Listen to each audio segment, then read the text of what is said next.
Daj Boże, dobry dzień. Dobry dzień.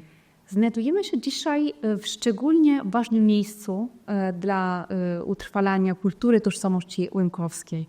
Mianowicie jesteśmy w siedzibie Stowarzyszenia Ruskiej Bursy w Gorlicach.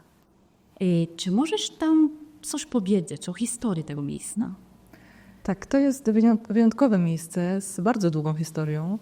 Stowarzyszenie Ruska Bursa było założone już w 1908 roku.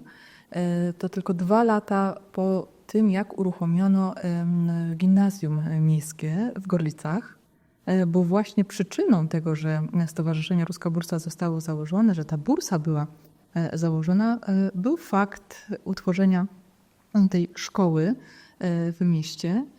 I tym pierwszym podstawowym celem Ruskiej Bursy była funkcja internatu. Po prostu bursa była faktycznie bursą dla ruskiej łemkowskiej młodzieży z okolic. W tamtych czasach nie było możliwości, żeby dowozić jakoś dzieci do Gorlic ze wszystkich okolicznych łemkowskich wiosek, ani też łemkowscy gazdowie, gospodarze, raczej nie byli w stanie samodzielnie utrzymywać na stacji swoje dzieci. I dlatego ta potrzeba ruskiej bursy, funkcjonowania takiego internatu była nieodzowna do tego, żeby móc posyłać dzieci do szkoły, żeby po tych podstawowych, powszechnych szkołach po wsiach, prymitywnych szkołach, chyba to się tak mówiło wtedy nawet, a może nie, może pokręciłam, żeby móc posyłać je dalej, bo po tej szkole w Gorlicach dzieci mogły iść dalej, edukować się na uniwersytetach i tak faktycznie było. Dlatego w tym 1908 roku była założona Ruska Bursa w Gorlicach, ale to nie była pierwsza Ruska Bursa dla łemkowskiej młodzieży, bo podobna siostrzana bursa funkcjonowała już od kilku lat w Nowym Sączu, również w Sanoku na przykład. I to były też miejsca, w których mieszkała ruska młodzież. I co ważne, o czym zawsze mówię, jak opowiadam o bursie, to dzieciaki, które wracały z polskiej szkoły, z polskiego gimnazjum w Gorlicach, pomówimy o ruskiej bursie w Gorlicach, to tu na miejscu, po zajęciach w polskiej szkole, miały też zajęcia z języka łemkowskiego, z ówskiego języka, historii, uczyły się śpiewu, obrzędowości łemkowskiej, bo bursa od zawsze miała i ma ciągle tę bardzo ważną wychowawczą funkcję wychowywania w duchu takiego łemkowskiego patriotyzmu. I to staramy się utrzymać dalej, bo obecnie Ruska Bursa nie jest już internatem, nie ma takiej potrzeby aktualnie.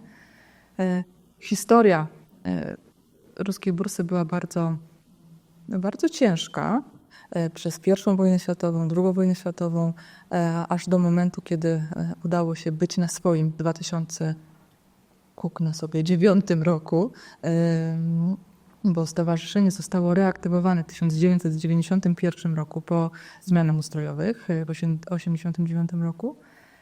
To obecnie bursa pełni funkcję takiego domu kultury, tak bym to określiła skrótowo. Działamy na różnych obszarach, tak jak już powiedziałaś, dla utrwalania łemkowskiej kultury, dla rozwijania jej, dla budowania naszej łemkowskiej tożsamości, ale też dla popularyzowania wiedzy o Łemkach. I stąd na przykład tablica, którą mamy przed bursą, taka dość sporych rozmiarów tablica, pomieszczona zaraz przed budynkiem, przy ulicy, żeby każdy z ulicy mógł poczytać, czym jest bursa, kiedy działamy, czym się zajmujemy i do czego dążymy. I tu dodam jeszcze, że te napisy na tablicy są dwujęzyczne, po łemkowsku, bo to jest język obowiązkowy dla wszystkich działań Ruskiej Bursy. Bardzo dużą wagę przywiązujemy do tego, żeby ten język łemkowski był obecny wszędzie, w naszych działaniach i naszych projektach, w nas samych. Dlatego to było naturalne, że ten język łemkowski musi się znaleźć na tej tablicy, a drugi język to język angielski. I to wynikało trochę z założeń projektowych, w ramach których była ta tablica finansowana, że to miał być język mniejszości plus język angielski dostępny dla każdego. Bo już tak troszkę muszę dodać, nie że dziegciu, ale spotkaliśmy się z zarzutami, że dlaczego to jest po angielsku, a nie po polsku. Już był problem, że to jest łemkowsko-angielska tablica, a nie łemkowsko-polska. Wyjaśniamy, z czego to wynikało, ale też dzięki temu mamy szerszą grupę odbiorców tej naszej tablicy. I również na budynku od tej frontowej ściany mamy duże logo, które w nocy się świeci.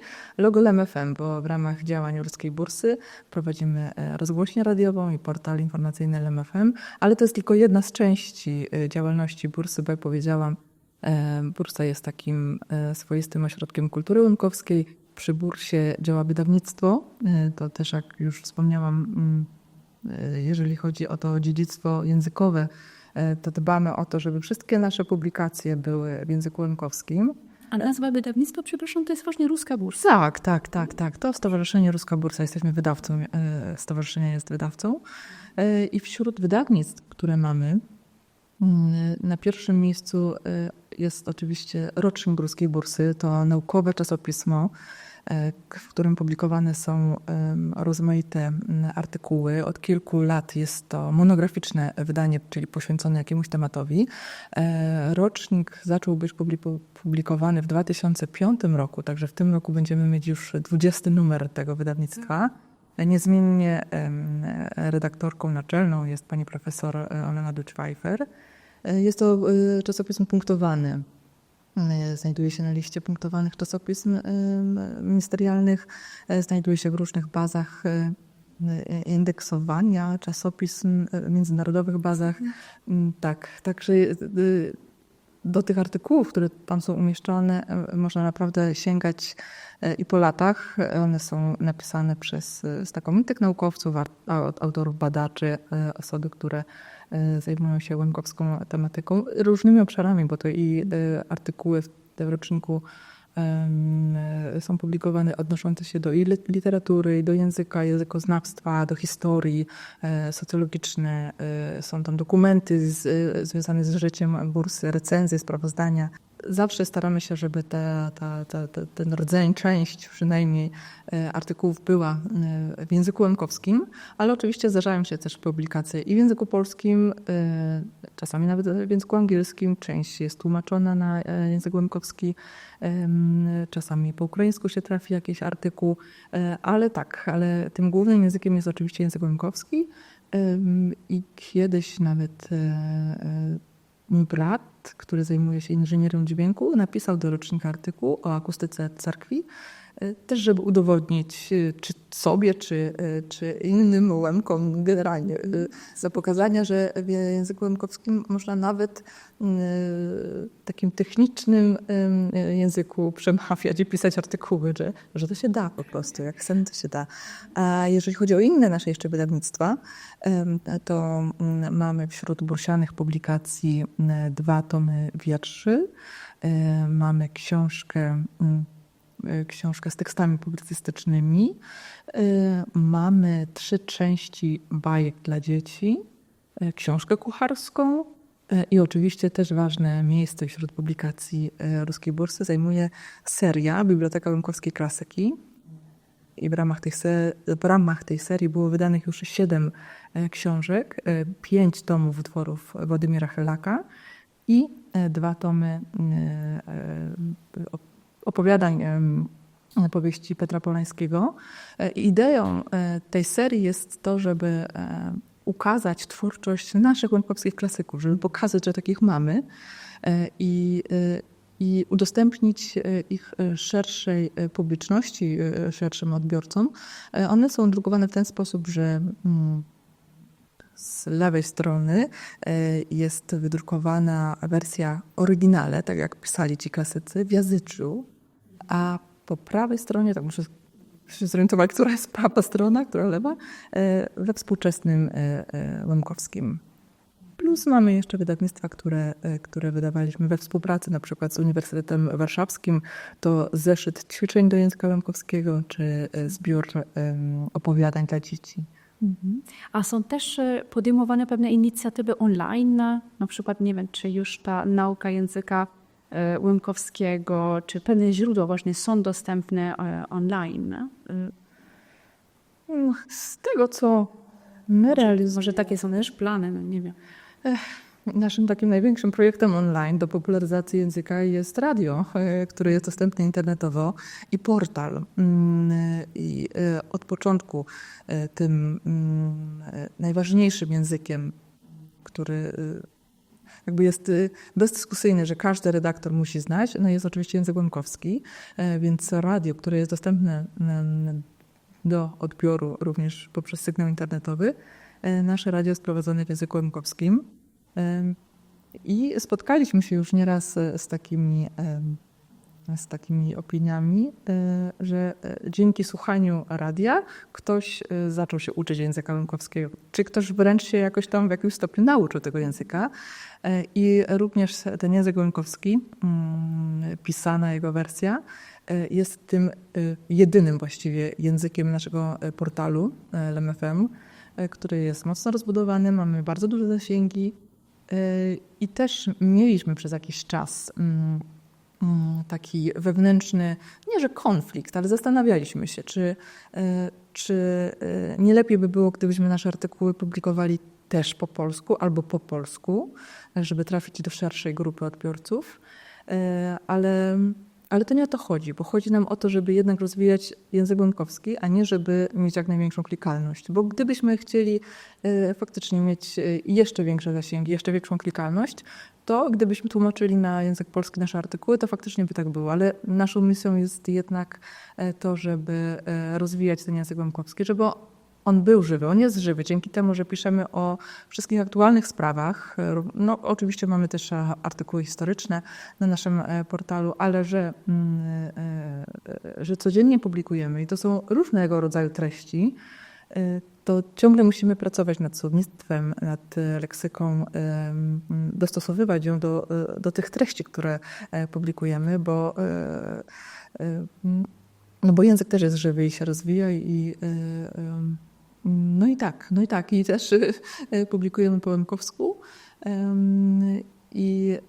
No i w sumie zarzuciliśmy ten pomysł, żeby być dwujęzycznym, na przykład łemkowsko-polskim portalem, aczkolwiek mieliśmy chwilę taki czas, że część artykułów publikowanych na portalu tłumaczyliśmy na język angielski, żeby dotrzeć z kolei do odbiorców w Ameryce, do potomków tych emigrantów z końca XIX i początku XX wieku, którzy wyjechali za wielką wodę, poszukując lepszego życia i którzy, te następne pokolenia bardzo szybko się zasymilowały i to trzecie pokolenie, czasami już drugie, kompletnie nie zna języka łemkowskiego, a to trzecie i czwarte to już w ogóle jakieś tam pojedyncze słowa baba, perochy. Najczęściej z takimi słowami się spotykamy. I dla nich publikowaliśmy po angielsku. Ale to też nie do końca się sprawdziło.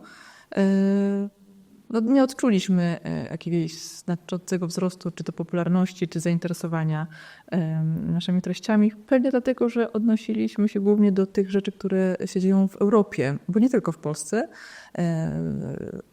W naszej redakcji są też osoby, które nie mieszkają w Polsce, a staramy się dostarczać treści dotyczące Rusinów z innych państw, no właśnie, żeby być takim centrum informacyjnym dotyczącym świata Łemków, Rusinów w Europie, no i też w świecie po części. A tu polityka państwa polskiego oczywiście wspiera w różny sposób właśnie działalność, na pewno także mniejszości etnicznych. A zastanawiam się, czy marzy się państwu, żeby jeszcze coś było. Może czegoś jeszcze brakuje, które by mógł bardzo pomóc właśnie państwu właśnie albo i utrzymywać i utrwalać tą tożsamość łemkowską, ale także upowszechnić wiedzę na temat tej kultury. Jak powiem, że brakuje wszystkiego, to może to będzie trochę niestosowne, ale brakuje nam profesjonalnych instytucji kultury, bo wszystko, co się dzieje w łemkowskim świecie i również w świecie innych mniejszości w Polsce opiera się na działalności organizacji pozarządowych, a jest to bardzo ciężki kawałek chleba. I sprowadzanie całej naszej kultury i całej naszej działalności do jednorocznych grantów powoduje, że nie jesteśmy w stanie po pierwsze budować żadnej długofalowej strategii tego, jak chcemy się rozwijać, co chcemy rozwijać. Musimy się martwić ciągle o to, czy będziemy w stanie w ogóle w przyszłym roku cokolwiek robić i co robić. Nigdy nie wiemy, co będziemy robić, na co dostaniemy grant, bo wiadomo, że bardzo duża część rozchodzi się o to, czy będzie finansowanie, czy tego finansowania nie będzie.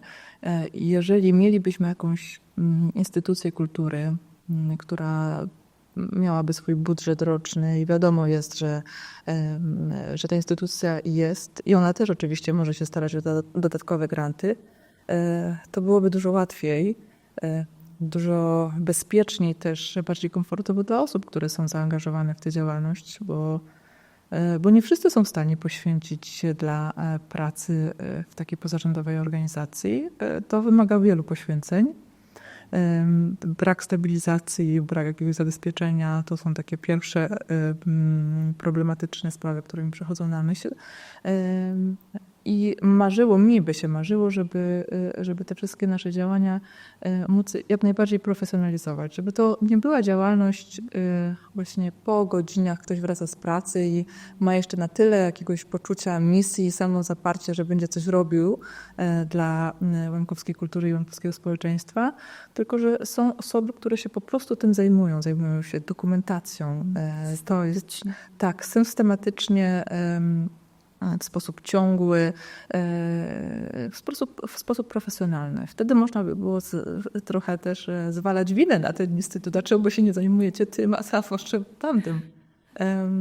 Ale myślę, że byłoby to z korzyścią dla wszystkich absolutnie, bo tych obszarów działania, w których ciągle brakuje rąk do pracy, jest bardzo dużo. Zaczynając od właśnie tej dokumentacji. Już jesteśmy na takim etapie asymilacji i takim etapie naszej kultury, że duża jej część, ona już odchodzi w zapomnienie. To też przez to, w jaki sposób funkcjonujemy, żyjemy. W dużej części już Łemkowie mieszkają po miastach, rozsiani po całym świecie, a ogromna część tej obrzędowości, zwyczajów związana była z życiem na wsi, z tym cyklem prac polowych.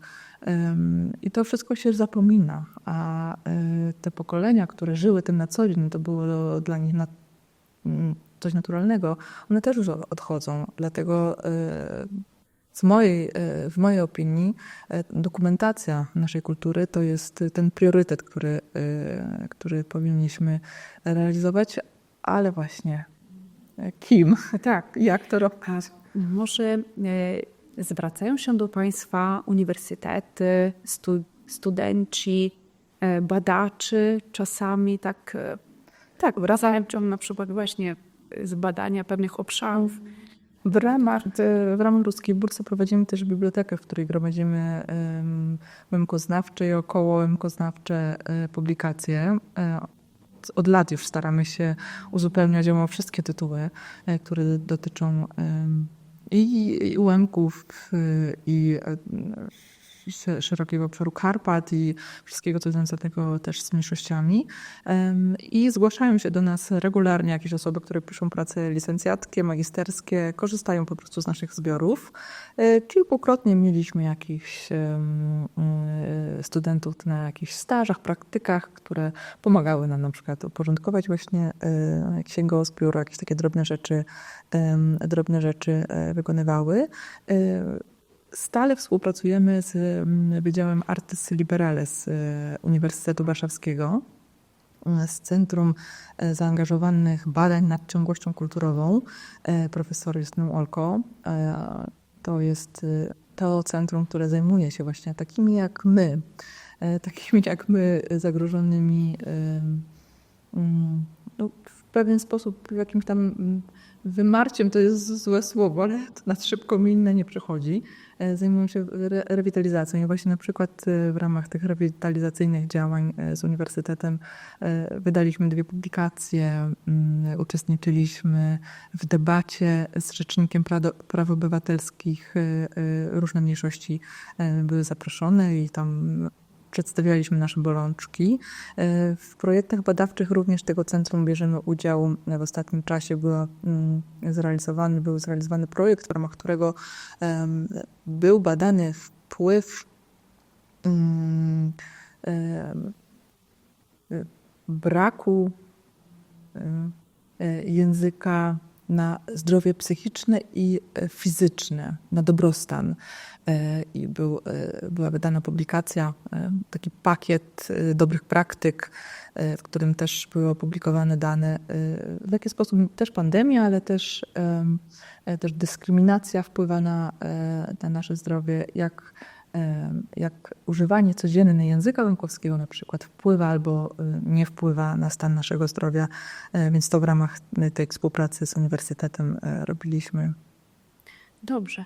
I wracając do działalności Ruskiej Bursy, do pewnych wydarzeń, które z pewną regularnością właśnie mimo wszystko, pomimo tak szczególnych trudności odbywają się i można wymienić jakieś wydarzenia, które można tutaj spotykać. Tak, mamy część z takich wydarzeń, które mamy stale w naszym kalendarzu imprez bursy. No, mamy to szczęście, że od lat jesteśmy mimo wszystko beneficjentami dotacji Ministerstwa Spraw Wewnętrznych i Administracji i dzięki nim właściwie funkcjonujemy. Dlatego nie mogę o tym nie powiedzieć. I w tym kalendarzu imprez mamy na przykład, tak powiedziałem sobie od początku roku, to chyba taką z pierwszych na początku roku imprez są warsztaty malowania pisanek przed świętami wielkanocnymi. Mamy również jakieś tam wykłady w ciągu roku, wykłady naukowe, prezentujące różnorodną tematykę związaną z łękowskim światem, tak to nazwijmy ogólnie. W lecie mamy na przykład warsztaty językowe dla dzieci połączone z takim małym ogniskiem. Mamy też, pierwszą imprezę, o której zapomniałam powiedzieć na początku roku właśnie, to jest przegląd kolędniczych grup dla dzieci i młodzieży oraz zakończenie roku szkolnego dla dzieci i młodzieży, która uczęszcza na zajęcia z języka łękowskiego. I zaczynając od tej pierwszej imprezy, przegląd kolędniczych grup, to jest to bardzo miłe spotkanie. Panie, które uczą języka, nie tylko panie, nauczyciele i nauczycielki, którzy mają zajęcia z języka łękowskiego w szkołach tu w okolicznych miejscowościach, przygotowują z dziećmi takie jasełka bożonarodzeniowe.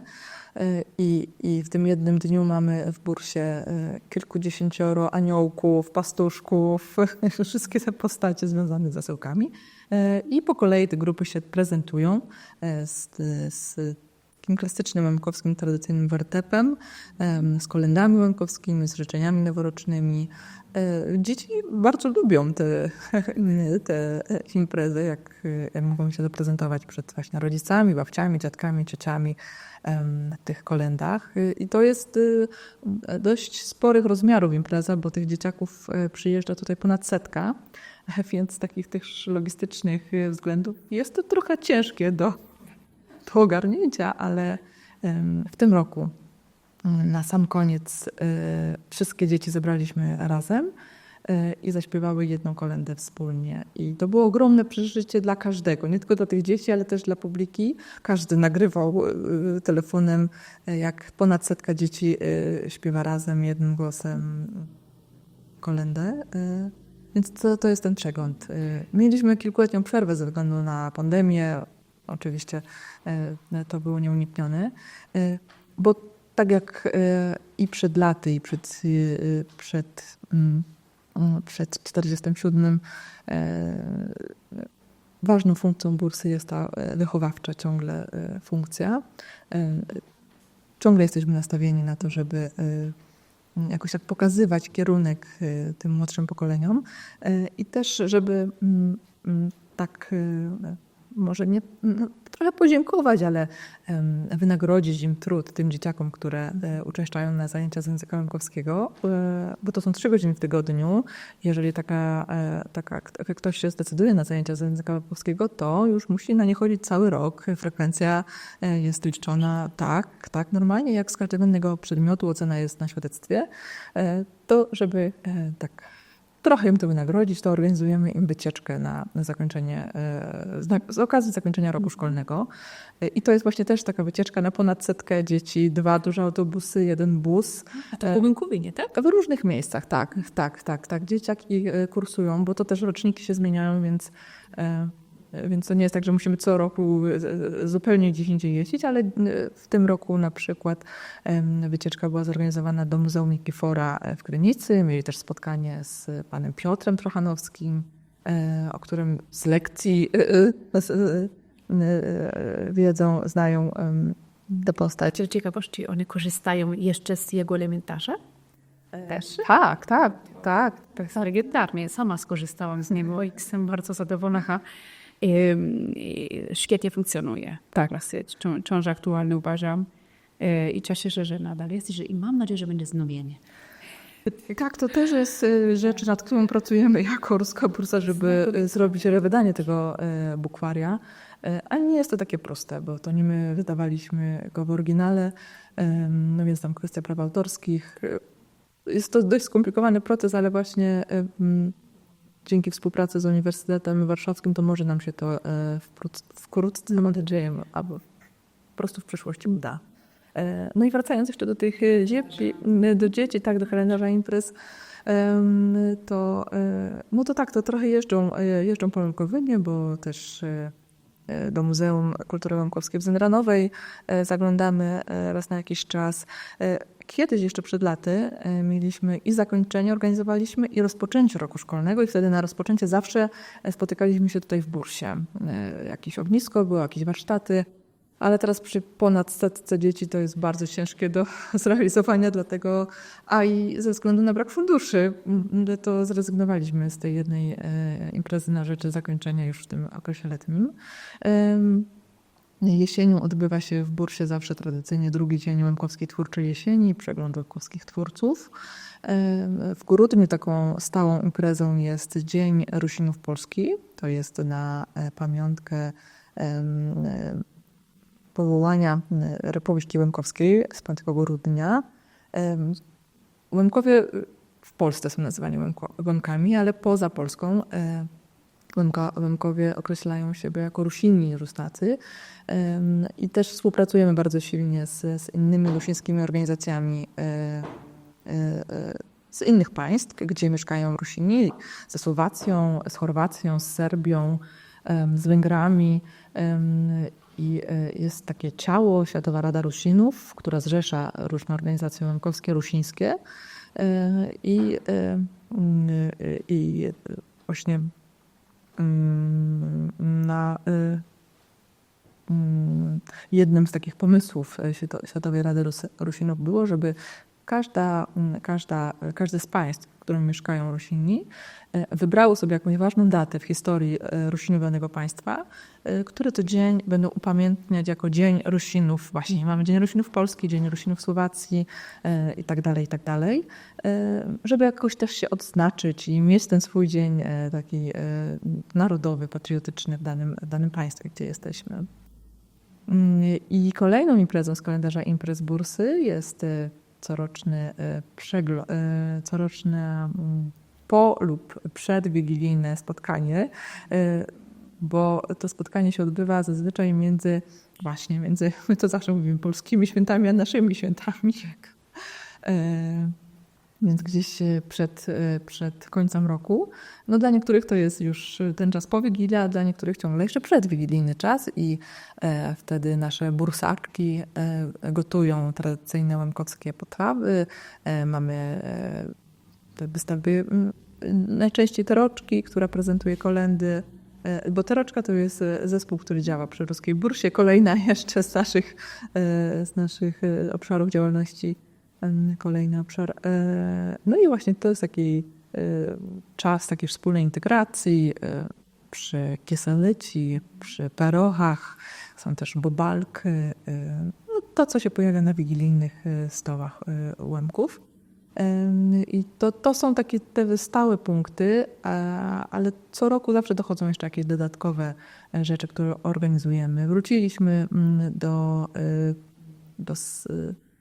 organizacji wykładów naukowych, o których wspomniałam. One kiedyś faktycznie regularnie odbywały się w Bursie i mam nadzieję, że uda się to utrzymać, żeby zapraszać co jakiś czas jakiegoś interesującego gościa, który będzie nam przedstawiał jakieś tematy związane mniej lub bardziej z Łemkami. Właśnie, bo tutaj z tego, co mogłam zaobserwować tak z zewnątrz, czasami no niestety trochę tak z daleka, bo jednak z Krakowa, ale zauważyłam, że tutaj w Bursie i w ogóle w tej działalności przez Państwa przeprowadzoną, to jest miejsce także dla innych mniejszości etnicznych w ogóle świata. I czy to jest czymś dość regularnym, że pojawia się jakiś gość, który pochodzi z daleka i na przykład profesor, który akurat przedstawia też tematy związane z innymi. No chyba takiej jakiejś regularności nie mamy, aczkolwiek jesteśmy bardzo otwarci na współpracę z innymi mniejszościami. Doskonale rozumiemy się wzajemnie, jaka jest nasza sytuacja i też wspieramy się w tych naszych działaniach i jesteśmy bardzo otwarci na współpracę. Tak, co ciekawe, że też jest współpraca z Huculami. Nie wiem, czy też te tematy dotyczące kultury huculskiej, bojkowskiej, które są natomiast, wiadomo, to bliższe tutaj geograficznie, to pojawiają się tutaj u Państwa. Jak w ramach jakichś imprez zapraszamy jakieś zespoły, to w takim wymiarze to jak najbardziej tak. No nawet ostatnio mieliśmy występ tu w Bursie zespołu Krynyczenka z Zakarpacia, my to nazwiemy Podkarpackiej Rusi, który prezentował właśnie taki huculski ubiór i muzyczną twórczość. Jeżeli chodzi o te nasze wykłady, to też chcemy zaproponować społeczności tutaj, nie tylko gorlickiej, ale i szerzej, żeby oni też mogli się czegoś dowiedzieć o nas. I te wykłady są w języku polskim.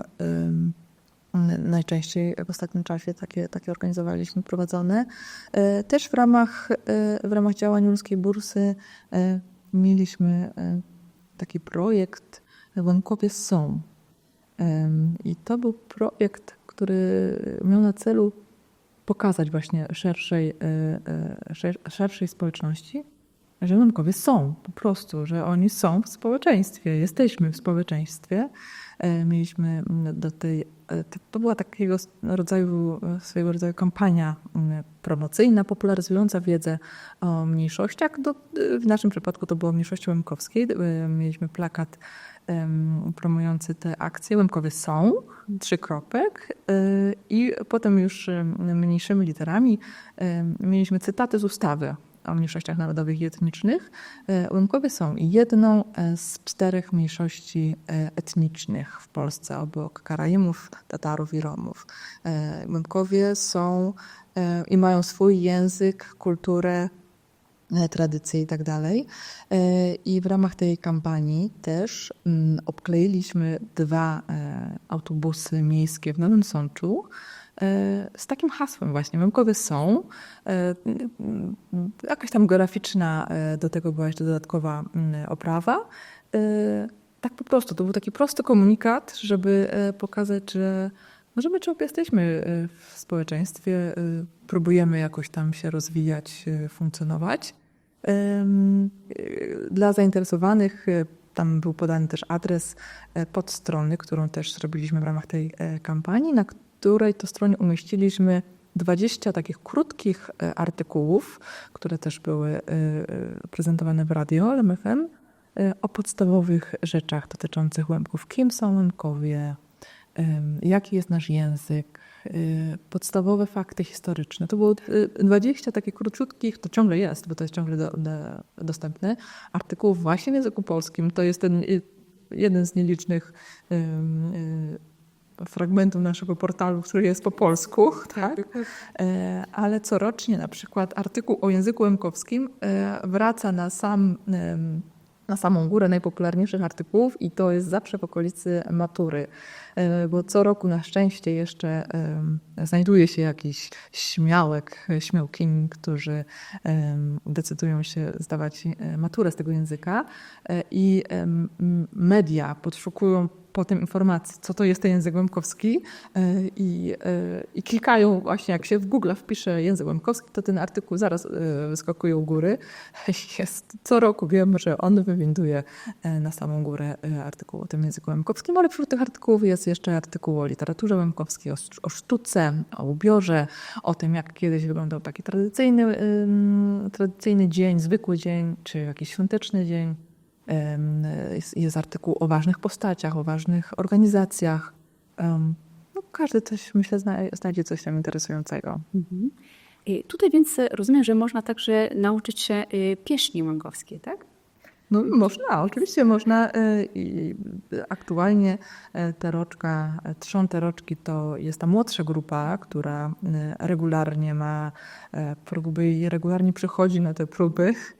Nie wiem, czy z wiekiem rozluźnia się. Całego roku, tak? Tak.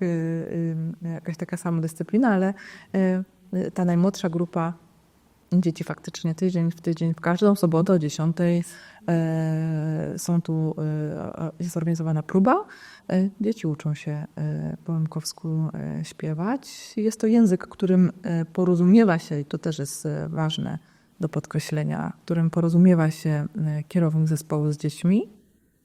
Więc to też jest ważne, że to nie jest tylko kwestia języka na scenie, że to jest język piosenek, ale że to jest ten język komunikacji z dziećmi po prostu.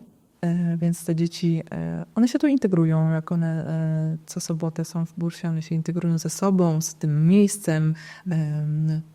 Też już traktują je bardziej jak ich. Tak, a o to chodzi. Tak. Bo miejsce ciepłe. celem bursy jest to, żeby ona była otwarta dla innych i nadejść. Jeśli chodzi o dorośli, to że też zwłaszcza pochodzący z Jabławia, zauważyłam, jak często śpiewa się po łemkowsku właśnie. I gdybym pragnęła nauczyć się śpiewać. To zapraszamy, zorganizujemy niejedno spotkanie integracyjne i będziemy się uczyć śpiewać. Jest dużo też pieśni takich biesiadnych, prawda? Tak. Bo to, co się śpiewa po ważnych wydarzeniach kulturalnych, na przykład jak na zamknięciu Wieczoru Poetyckiego, to można chyba je tak określić. No, mamy takie hymniczne utwory, ale o takich biesiadnych oczywiście jest absolutnie cała masa. Ale chcę dużo. Tak. Łemkowie mają to do siebie, że lubią na takich spotkaniach rodzinnych i po prostu śpiewać. Też mamy tu pod ręką kilka instrumentów, więc zawsze jak się spotykamy, na przykład przy okazji kilka razy w roku staramy się mieć spotkanie naszej redakcji LMFM. No, niestety nie jesteśmy w stanie funkcjonować tak jak inne redakcje, które mają co tydzień jakieś spotkania redakcyjne i są w stałym takim żywym kontakcie. To przez to, że my jesteśmy rozsiani raz, że po Polsce, ale i poza Polską, bo mamy i redaktora ze Słowacji, z Preszowa, i mamy 2 redaktorów z Ukrainy, z Użhorodu, no więc fizycznie po prostu nie jesteśmy w stanie tego tak mieć jak inne redakcje, ale staramy się regularnie spotykać w bursie, no to zawsze wtedy, jak już załatwimy te oficjalne, ważne sprawy radiowo-portalowe, no to potem tak, jakieś ognisko, jakieś śpiewanie, to nie. Tak, sądzę, że to jest konieczne, żeby móc właśnie przybywać w gronie Łemków, jednak parę pieśni znać. A nie wiem, czy mogłabyś wymienić mi może takie 2 tytuły, 1 czy 2 tytuły takich absolutnie ważnych pieśni, od których mogłabym zacząć? To takich, każdy będzie miał jakąś swoją. Ja z takich ludowych bardzo lubię Powedu Konyka. tak, nie wiem, jakoś tak mi to do głowy to przyszło, ale w ostatnich latach popularne, tak myślę, że mogę powiedzieć, że popularne zrobiły się autorskie pieśni, które wydała Ruska Bursa. To są 3 płyty CD pieśni śpiewanki Petra Murianki. I to są utwory, do których albo słowa napisał Petra Murianka, albo muzykę napisał Petra Murianka, a słowa są od innego autora. I to już jest kilkadziesiąt autorskich pieśni. Właśnie nie ludowe pieśni, tylko autorskie od łemkowskich, rusińskich twórców. I wśród nich są naprawdę piękne, wspaniałe pieśni. I one są coraz bardziej popularniejsze. Tak. Dzięki temu właśnie, że zostały nagrane, najpierw zaśpiewane przez kogoś. Pierwsza część tych pieśni to sam Petro Murianka nagrał dla nas tych kilkanaście pieśni. Do tego był wydany taki śpiewniczek z nutami i słowami. I w tym śpiewniczku jest chyba ponad 100 tych pieśni, więc bardzo dużo. Druga część to Petro Murianka śpiewał z zaproszonymi osobami, zespołami, solistami innymi, a trzecia część to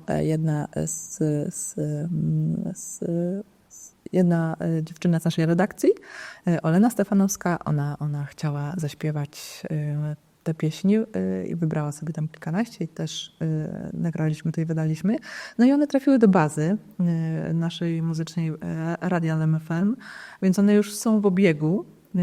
Już osłuchaliśmy się z nimi, już część umiemy na pamięć zaśpiewać, bo te ludowe to się zawsze powtarzają na imprezach i zespoły też sięgają właściwie tylko po te ludowe, ale pomału, właśnie dzięki między innymi tym płytom ta autorska twórczość jest popularyzowana i to też jest bardzo ważne. To też jest bardzo ważne, żeby zachęcać twórców innych łemkowskich do tego, żeby tworzyli w języku łemkowskim. Mieliśmy nawet okazję, raz nam się to udało zrealizować, festiwal autorskiej łemkowskiej twórczości. Chodziło o to, żeby mobilizować artystów do tego, żeby oprócz tego, że sięgają po ten ludowy repertuar, to żeby też sami pisali, sami tworzyli łemkowski repertuar, i żeby to popularyzować.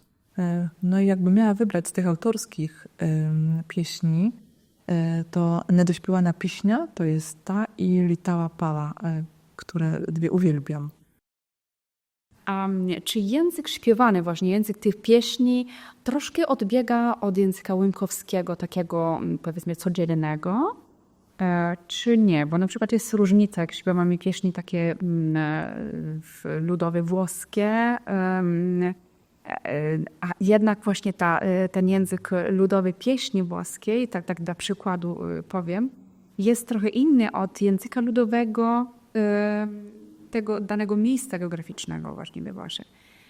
Nie ma wspólna jakaś różnica. Chyba nie, na tyle, na ile ja znam pieśń i język, to ja się różnicy znaczącej nie widzę, ale ja też... Mechanizmy są może w tych pieśniach starszych, czy nie ma czegoś aż tak założonego? Aż tak tego ja nie zauważam, ale ja nie jestem specjalistą, więc wolałabym tak nie zawierać stanowiska jakiegoś konkretnego w tej sprawie.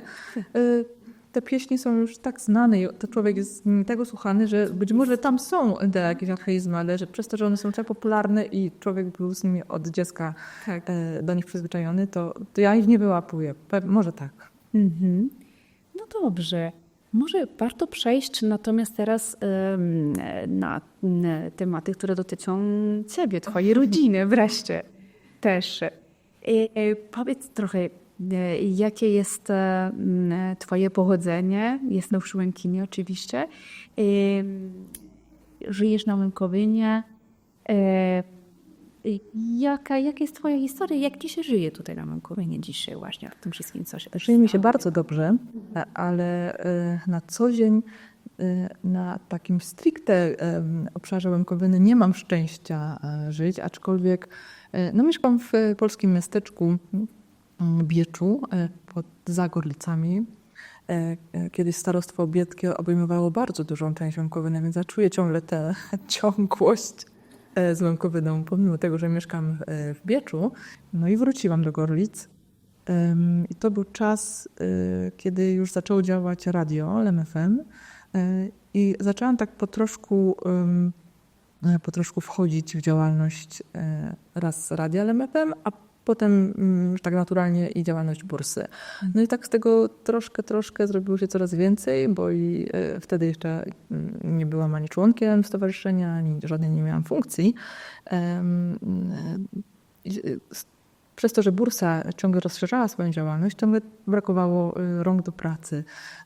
No i zaczęło mi to sprawiać jakąś tam przyjemność, plus to, że no, ta łemkowskość u nas w domu była zawsze bardzo naturalna, więc no jakoś tak naturalnie to wyszło, że zaczęłam się coraz bardziej angażować w działalność bursy, no i przy tym radia i portalu. No i tak już to się kręci już kilkanaście lat właściwie. Tak. A czy też mąż jest Łemkiem? Nie, mój małżonek nie jest etnicznym Łemkiem. Czy etnicznym Polakiem, to do końca nie wiem. Próbowaliśmy określić poprzez badania DNA, czy nie ma jakichś tatarskich korzeni ze względu na jego fizjonomię, ale niestety jego próbka zaginęła w trasie. I nie wiemy ciągle dalej, ale to tak w ramach żartu. Nie jest Łemkiem, ale bardzo dobrze rozumie łemkowską kulturę, jej specyfikę i zna też język łemkowski. Czy i tobie też interesował się blisko tą kulturą, czy wcześniej? Nie, właśnie on wcześniej. W jego przypadku to było wcześniej. On od dziecka, i to od małego dziecka, interesował się bardzo cerkwiami. Łemkowskimi cerkwiami, drewnianymi cerkwiami. Potrafił jechać na przykład autobusem po lekcjach z Biecza do Zdyni.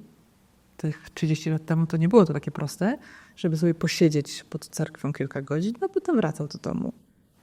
Także on fascynował się cerkwiami, ciągle się fascynuje. Jest w mojej opinii, ale nie tylko mojej opinii, jednym z najlepszych znawców tematyki drewnianej architektury cerkiewnej. I on, żeby móc jak najwięcej wiedzieć o tych cerkwiach łemkowskich, sięgał do przeróżnych źródeł i czasem się śmieję, że on niektóre książki zna lepiej ode mnie i przede mną je znał, bo jak chciał czytać, nie wiem, kalendarz cerkiewny, no to musiał się nauczyć tej cyrylity, więc sięgał po łemkowskojęzyczne publikacje. Ale jak spotykaliśmy się jeszcze przed ślubem, to ja mu w ramach żartu powiedziałam, że o ślubie to zapomnij, jak języka łemkowskiego nie będziesz znał, bo dla mnie to jest absolutnie oczywiste, że ja do swoich dzieci będę mówić po łemkowsku. No i tak się stało, że faktycznie wzięliśmy ślub, to znaczy, że się nauczył mówić mój małżonek po łemkowsku i rozmawiamy tam po łemkowsku. Nasze dzieci też mówią po łemkowsku. I naturalnie też przechodzimy między językami, bo oczywiście ja nie oczekuję od mojego męża tego, że będzie mówił non-stop w języku łemkowskim, więc on czasami miesza języki, jak do dzieci mówi coś wzburzony, to wtedy mówi po polsku. W sumie się cieszę, że dzieciom się nie kojarzy z nerwami język łemkowski. Oczywiście żartuję, bo ja również strofuję dzieci w języku łemkowskim, nie ma problemu z tym. Nie ma z tym problemu. I nasze dzieci tak, mówią po łemkowsku. To jest ciągle język mojej rodziny, więc jak się spotykamy, jak przyjeżdżamy do dziadków, no to jest naturalne, że mówimy w języku łemkowskim. Tak. Jednak zainspirowałaś na pewno też sporą część jego pracy też. Jednak jesteś z tobą, na pewno jest pewnie łatwiej. On na pewno ma łatwiejszy dostęp do różnych publikacji, może do różnych osób. To tak. Myślę, że się wzajemnie dopełniamy. Ja bardzo dużo korzystam też z jego wiedzy, bo mój małżonek jest już historykiem i dużo rzeczy wyjaśnia mi bez takiego emocjonalnego ładunku, jaki ja mam, jeżeli chodzi o poznawanie na przykład całej historii łemkowskiej. On po prostu tłumaczy mi, fakty historyczne mi przedstawia. No i bez jakiejś interpretacji, która mogłaby zaburzać jakiś taki obiektywny osąd. No ja sobie już to pod siebie. A czy było coś między wami, że musiałaś na przykład mężowi wytłumaczyć jako Łemkinia? Może pewne wartości? Było na początku jakiś dystans, który trzeba było w jakiś sposób redukować i który wynikał po prostu właśnie z różnego pochodzenia etnicznego? Czy nie było takiego dystansu? Nie wydaje mi się. Nie wydaje mi się. Rodzina mojego męża i mój mąż są bardzo otwartymi ludźmi, z dużą ciekawością do innych osób, innych kultur. Więc nie, nic. Wręcz odwrotnie. Świetnie. A jeżeli chodzi o wychowywanie dzieci, państwo czują potrzeby jakiegoś wsparcia właśnie ze strony jakiejś instytucji, czy nie, potraficie w domu kultywować te wszystkie treści, wartości związane? To znaczy, bardzo ważną dla mnie kwestią jest ta kwestia języka łemkowskiego, więc to jest jakby ten priorytet, na który bardzo zwracam uwagę, żeby też dzieci między sobą porozumiewały się po łemkowsku, żeby to było dla nich naturalne. One są jeszcze małe, więc jeszcze różnie z tym jest. Ja oczywiście sobie zdaję tego sprawę, że po prostu jeszcze mają mało lat. Miałam ostatnie takie pytanie po też wysłuchaniu tego wszystkiego. Czy zachowanie etnicznej tożsamości łemkowskiej wiąże się czasami właśnie z rezygnacją z pewnych elementów czy aspektów nowoczesności? Znaczy, czy nowoczesność budzi czasami strach w oczach Łemka? My się nie zamykamy w tej skansenowości, to ja mam wrażenie, że nas zamykają w tej skansenowości i ciągle te osoby z zewnątrz pokazują naszą łemkowską kulturę tylko